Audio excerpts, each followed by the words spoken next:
Toyota has announced that they are officially bringing a small pickup truck to the U.S. I mean, I've seen this speculation for a while. They've confirmed it recently that they are doing it. They've And indicated this, of course, that is an AI-generated image. yeah, it was like a RAV4 pickup looking thing. Yeah.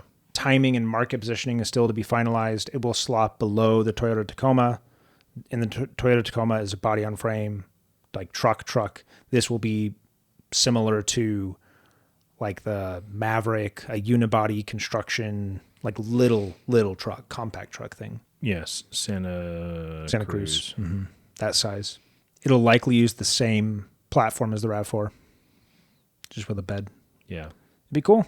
See more little trucks in that space. It's funny because these trucks keep getting bigger and bigger and bigger, and then we get these new trucks that are coming in where like the mid-size trucks used to be. Right.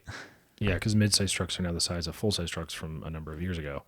And the full-size trucks now are behemoths. Heavy-duty size trucks. The heavy-duty size trucks are enormous. Yeah. Undrivable, nearly. So they're just moving up and up and up and to a point where there's now such a vacuum at the bottom that they need to like introduce a new compact truck, which is just a mid-sized truck 20 years ago, 30 years ago.